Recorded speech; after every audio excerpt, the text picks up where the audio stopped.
हमारे साथ इस वक्त उत्तराखंड के पूर्व मुख्यमंत्री हरीश रावत साहब भी जुड़ चुके हैं। रावत साहब, आपका स्वागत है एबीपी गंगा में।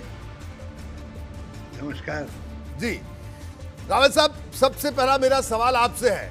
आज आप लगातार ट्विटर पर सक्रिय हैं, ट्विटर पर भी सक्रिय हैं और पहाड़ पर भी सक्रिय हैं। पूरे उत्तराखंड का लगातार आप दौरा कर रहे हैं, लेकिन आपने एक ट्वीट किया। उस ट्वीट के बारे में हम आपसे जरूर जानना चाहेंगे। आपने एक बल्द के बारे में बात की कि कुछ उजाड़ने वाले बल्द, तो क्या लग रहा है आपको ये जो उत्तराखंड में अभी हो रहा है, ये जो संशय की स्थिति है, इसको किस तरह से देखते हैं आप? देखिए, भाजपा ने वर्ष 2016 में हमारी सरकार को अस्थिर करने के लिए जो खेल खेला, सरकार को गिराने के लिए, आज उसी का परिणाम भाजपा भुगत रही है। जो उन्होंने 2016 में बोया, इस समय 2021 में उसको काट रहे हैं जी। और आप ये मान करके चलिए कि इसको आगे भी काटते रहेंगे, क्योंकि एक अस्वाभाविक तरीके का दल बदल करवाया गया, जो पैसे के आधार पर और पद के प्रलोभन के आधार पर करवाया गया, जो तथ्यों ने सिद्ध कर दिया। तो उत्तराखंड जैसे छोटे राज्य में जब आप कोई ऐसी गलती करते हैं योजनाबद्ध तरीके से, तो उसके परिणाम दूरगामी होते हैं। अब भाजपा के अंदर जिन लोगों ने भाजपा को खड़ा करने का काम किया, वो सब लोग अपने आप से सवाल कर रहे हैं कि भाई हम कहाँ खड़े हैं। मंत्री पद और दूसरे पद तो सब ये लेकर के गए। अच्छा, त्रिवेंद्र सिंह जी की दिक्कत यह है कि मंत्री पद उनको दे दिए, अब दूसरों को संतुष्ट करने के लिए वो दूसरे पदों को दे रहे हैं। तो बड़ा एक अटपटा, एक अस्वाभाविक स्थिति भाजपा के अंदर है। और दूसरी तरफ आकांक्षाएं बहुत पैदा कर दी गई। जब प्रधानमंत्री जी ने कहा डबल इंजन जी, यहाँ भी मेरी सरकार, वहाँ भी मेरी सरकार, और विकास रफ्तार पकड़ेगा, पहाड़ों मैदान से लेकर के पहाड़ों तक विकास की ऊंचाइयां बुलंदी छूने का काम करेगा। विकास हो गया शून्य, जन कल्याण की तरफ ध्यान नहीं रहा। उसकी हमारे समय की जो योजनाएं थी वो बंद कर दी।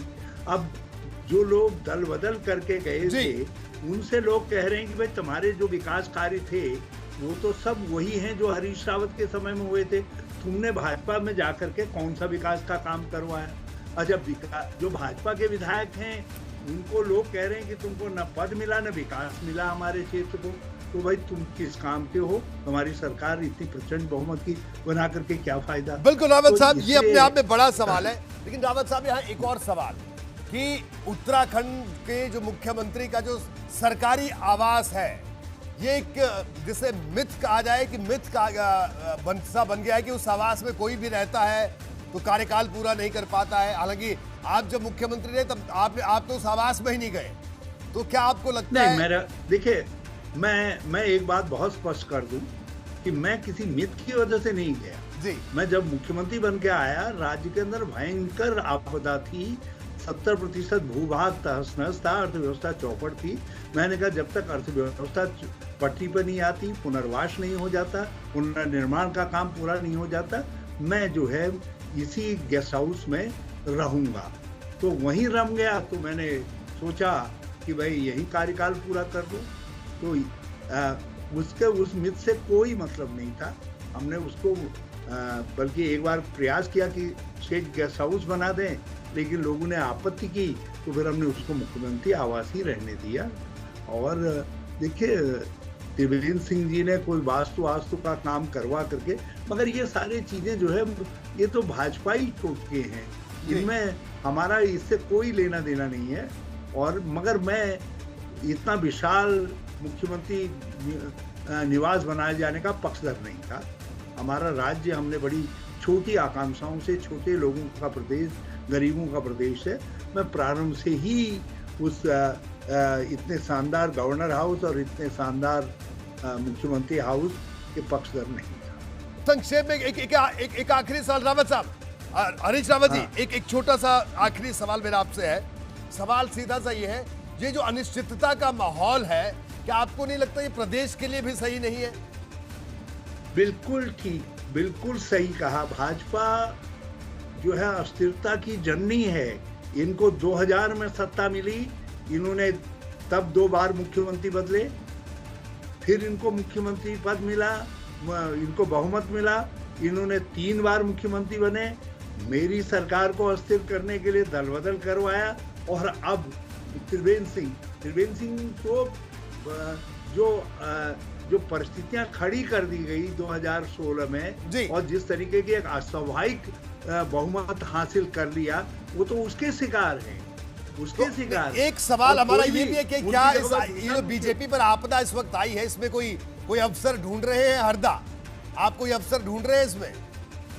देखिए, बदलाव आएगा, क्योंकि भाजपा ने जो कुछ किया है उसका फल उनको भुगतना पड़ेगा। बदलाव आएगा उत्तराखंड। चलिए, आप कह रहे हैं बदलाव आएगा, लेकिन सवाल एक सबके जहन में ये भी है कि आपकी पार्टी का आला कमान क्यों फ्री हैंड नहीं दे रहा है हरदा को? देखिए, उत्तर प्रदेश, उत्तराखंड के सबसे बड़े कांग्रेस के चेहरे को अगर आला कमान अगर टाइम से फ्री हैंड नहीं देगा तो गलत बात है। देखिए, पार्टी का ये अपना तरीका होता है काम करने का। मैं उस पर उत्तराखंड के संदर्भ में कोई टिप्पणी नहीं कर सकता।